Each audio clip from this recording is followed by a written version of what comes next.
امیر ہو تو غریب کا مذاق مت اڑاؤ، لمبے ہو تو ناٹے کا مذاق مت اڑاؤ، کیونکہ جو غریب ہے ضروری نہیں ہے کہ آپ امیر ہیں تو آپ اللہ تعالیٰ کے آپ کا مقام اونچا ہے۔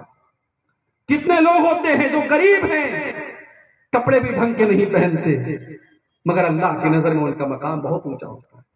اللہ کے نبی فرماتے ہیں کم من اشعث اغبر مدفوع بالابواب، بہت سارے ایسے لوگ ہوتے ہیں جن کے بال بالکل میلے کچیلے ہوتے ہیں، کپڑے بالکل پھٹے پرانے ہوتے ہیں، اگر کسی کے دروازے پہ چلے جائیں تو لوگ دھکے دے کر کے نکال دیں، اتنے غریب ہوتے ہیں، اتنے فٹیچر ہوتے ہیں، لیکن اللہ کی نظر میں ان کا مقام اتنا اونچا ہوتا ہے۔ لو اقسم علی اللہ لا برہ، اگر اللہ کا نام لے کر، اللہ کی قسم کھا کر کے اگر کوئی بات کہہ دے تو اللہ ان کی قسم کو بیکار نہیں جانے دیتا، وہ اللہ کی قسم کھا کے کوئی بات اگر کہہ دے اللہ ان کی بات کو ضرور پوری فرماتا ہے۔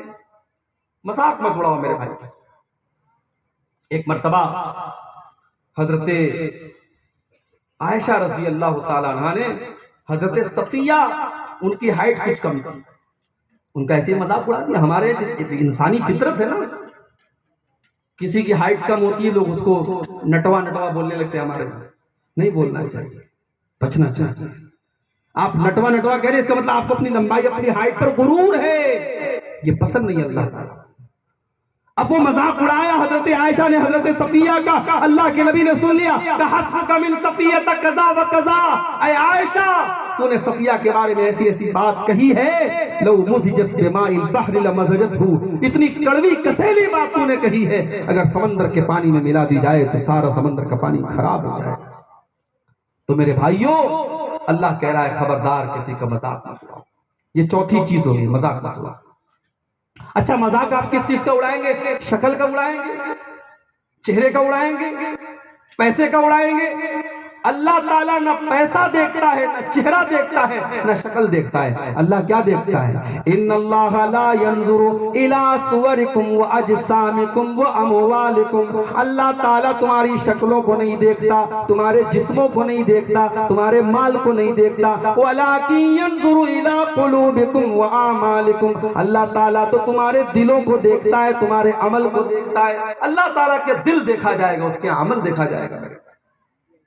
تو یہ ہو گئی آپ کی چوتھی چیز کہ خبردار کوئی کسی کا مذاق نہ اڑائے۔ پانچویں چیز وَلَا تَلْمِزُوا أَنفُسَكُمْ، اور خبردار کسی کو تانے نہ مارا کرو، تانا نہ مارو، زبان سے اشارے سے کسی کو تانا مت مارو، یہ جہنمیوں کی نشانی ہے تانا مارنا۔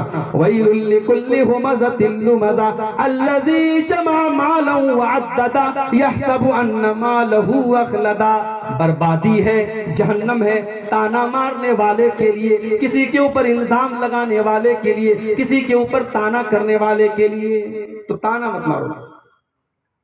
اس کے بعد چھٹی چیز وَلَا تَنَابَزُوا بِالْأَلْقَابِ، اور کسی کو برے لقب سے یاد نہ کرو۔ کوئی پہلے شراب پیتا تھا، اب توبہ کر لیا، اب اس کو کہتے ہیں ارے یہ تو پیکڑ تھا، شراب پیتا تھا۔ نہیں، ایسا نہیں بولنا ہے۔ کوئی پہلے تمباکو کھاتا تھا، گٹکا کھاتا تھا، آج بیچارہ نیک ہو گیا، سدھر گیا، اب آپ کہہ رہے ہیں ارے یار چلو زیادہ بات مت بتاؤ، تم بہت گٹکا کھاتے تھے۔ اس طریقے سے کسی کی پچھلی زندگی کا نام لے کر کے اس کو تانا مارنا یہ صحیح نہیں ہے۔ ابو جہل بہت بڑا ظالم تھا، اس امت کا فرعون کہا اللہ کے نبی نے اس کو۔ ابو جہل کا بیٹا، نام نوٹ کر لو، بچہ پیدا ہو تو یہ نام رکھ دینا، الٹے سیدھے نام مت رکھا کرو، اکرما نام۔ ابو جہل کے بیٹے کا نام اکرما تھا اور وہ مسلمان ہو گئے، صحابی ہو گئے۔ ایک مرتبہ حضرت اکرما آتے ہیں، کچھ صحابہ ان کو دیکھ کر کے کہتے ہیں ارے یہ تو ابو جہل کا بیٹا ہے، اس امت کے فرعون کا بیٹا ہے۔ اللہ کے نبی کے کانوں میں یہ آواز پڑ گئی، آپ نے کہا خبردار خبردار، کیا تم نے قرآن کی یہ آیت نہیں پڑھی ہے وَلَا تَنَابَزُوا بِالْأَلْقَابِ، خبردار کسی کو برے لقب سے تم یاد نہ کرنا۔ ایک مرتبہ اللہ کے نبی گھر آئے، آپ کی بیوی صفیہ رو رہی تھی. آپ نے پوچھا صفیہ کیا بات ہے, کیوں رو رہی ہو؟ کہا اللہ کے نبی مجھے آپ کی دوسری بیویاں کہتی ہیں میں یہودی ہوں اور یہودی باپ کی بیٹی ہوں. اے اللہ کے نبی میں تو آپ کی بیوی ہوں, میں تو آپ کے اوپر ایمان لے آئی ہوں, اگر میرا باپ یہودی تھا اس میں میرا کیا قصور ہے؟ آپ کی بیویاں مجھے یہودی کہتی ہیں, یہودیوں کی اولاد کہتی ہیں. آپ نے ان کو تسلی دی. آپ نے کہا اے صفیہ ایسی کوئی بات نہیں ہے, تم تو حضرت ہارون کی بیٹی ہو, تم لوگوں سے کہہ دیا کرو میرے باپ تو ہارون ہے, میرے چچا تو موسیٰ ہے, میرے شوہر تو محمد رسول اللہ ہے, میری تو تین نبیوں سے رشتہ داری ہے, میرا باپ بھی نبی ہے, میرا چاچا بھی نبی ہے, میرا شوہر بھی نبی ہے. یہ مقام تو میری بیویوں میں کسی کو حاصل نہیں ہے جو مقام تم کو ملا ہے صفیہ. وَلَا تَنَابَزُوا بِالْأَلْقَابِ, خبردار کسی کو برے لقب سے یاد مت کیا. تو یہ ہو گئی آپ کی چھ. اس کے بعد اللہ فرماتا ہے ساتویں چیز, یا ایھا الذین آمنوا اجتنبوا کثیرا من الظن, اور اے ایمان والو بہت زیادہ لوگوں کے بارے میں گمان مت کیا کرو, اپنے من سے اندازہ نہ لگایا کرو, اپنے من کی کھیر نہ پکایا کرو. ان بعض الظن اسم, جب تم گمان لگاؤ گے تو بہت سارے گمان گناہ بن جاتے ہیں. گمان مطلب بدگمانی مت کیا کرو, بدگمانی مت کیا کرو, اپنے من سے کسی کے بارے میں فیصلہ مت کیا کرو میرے بھائی. ایک صحابی اللہ کے نبی کے پاس آئے, کہا اللہ کے نبی نے گورا, میری بیوی بھی گوری, بچہ کالا پیدا ہو گیا. اے اللہ کے نبی مجھے ایسا لگ رہا ہے میری بیوی نے میرے ساتھ غداری کی ہے, بے وفائی کی ہے. اپنی بیوی کے اوپر شک کر رہے ہیں, اپنی بیوی کے اوپر بدگمانی کر رہے ہیں. اب ذرا اللہ کے نبی کا جواب سنو. آپ نے پوچھا کیا تمہارے پاس اونٹ ہے؟ کہا اللہ کے نبی میرے پاس بہت اونٹ ہے. آپ نے فرمایا کس رنگ کے اونٹ ہے؟ کہا اللہ کے نبی سب سرخ رنگ کے, لال والے اونٹ ہیں, سرخ والے اونٹ ہیں. آپ نے پوچھا کیا تمہارے اونٹوں میں کوئی مٹیالے رنگ کا بھی ہے؟ کہا اللہ کے نبی کچھ مٹیالے رنگ کے بھی ہیں. آپ نے پوچھا یہ لال اونٹوں میں مٹیالے رنگ کے اونٹ کہاں سے آ گئے؟ کہا اللہ کے نبی ہو سکتا ہے ان اونٹوں کی نسل میں ان کے باپ دادا میں کوئی مٹیالہ رہا ہو اور کوئی رنگ کھینچ کر کے چلی آئی ہو اور بچہ اس کا مٹیالہ پیدا ہو گیا ہو. کہا ہے میرے پیارے صحابی اگر تمہارے لال اونٹوں میں مٹیالے رنگ کا اونٹ پیدا ہو سکتا ہے تو گورے لوگوں کے گھر میں کالا بچہ بھی پیدا ہو سکتا ہے. بدگمانی نہ کیا کرو, برا گمان نہ کیا کرو. بدگمانی زہر ہے. کتنے گھر تباہ ہو گئے. کوئی آتا ہے آپ کے پاس, کتنی نوکری, تمہاری کتنی تنخواہ ہے, سیلری کتنی ہے؟ ارے یار کیا بتاؤں 5,000 روپیہ سیلری مل رہی. ارے یار 5,000 میں کیسے گزارا ہو رہا ہے تمہارا؟ اب اس نے آپ کے دماغ میں بھڑکا دیا آپ کو نوکری کے خلاف. اب آپ اپنے جہاں پہ آپ کی نوکری تھی آپ وہاں جا کے لڑنے لگے اپنے باس سے, اپنے مالک سے. اس نے آپ کو نوکری سے نکال دیا. کل آپ 5,000 کے مالک تھے, آج بے روزگار ہو گئے, در در کی ٹھوکر کھا رہے کسی ایک چھوٹی سی بات پر. آج اس کی نوکری حاصل. ایک انسان آتا ہے کسی کے پاس, کہتا ہے یار تمہارا بیٹا تم سے پیار نہیں کرتا کیا؟ کہ نہیں پیار تو کرتا ہے. کہ یار تمہارا بیٹا میں دیکھتا ہوں تمہارا خیال نہیں رکھتا, تمہاری حال چال نہیں لیتا. کہا یار شادی ہو گئی ہے, بچے ہو گئے, بڑا بزی رہتا ہے. کہا کچھ نہیں, اسے تم سے پیار وار نہیں ہے, شادی ہو گئی تو بیوی بچوں میں لگ گیا, باپ کی پرواہ نہیں کرتا ہے. اتنا کہنا تھا, اس نے آپ کے دل میں آپ کے بیٹے کے خلاف بدگمانی ڈالی. گھر آئے, بیٹے سے جھگڑا ہوا, باپ بیٹے میں جھگڑا ہو گیا اور باپ الگ ہو گیا, بیٹا الگ ہو گیا. ایک بدگمانی میں باپ بیٹے میں لڑائی ہو گئی. شوہر اور بیوی کے درمیان طلاق ہو جاتی ہے میرے بھائیوں, بیوی کو طلاق دے دیتا ہے شوہر صرف ایک بدگمانی کی وجہ سے. اس لیے اللہ کہہ رہا ہے خبردار بدگمانی نہ کیا کرو, بدگمانی کرنا بہت بڑا گناہ ہے. نمبر 8 ولا تجسسوا, اور جاسوسی نہ کیا کرو.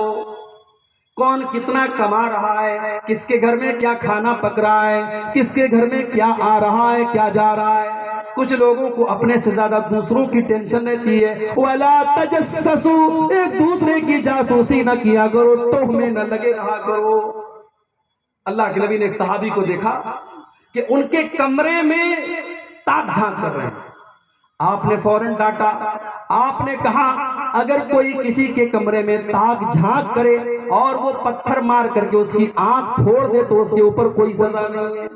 اتنا بڑا گناہ ہے بغیر اجازت کسی کے گھر پہ دروازے پہ جا کے تاک جھانک کرنا.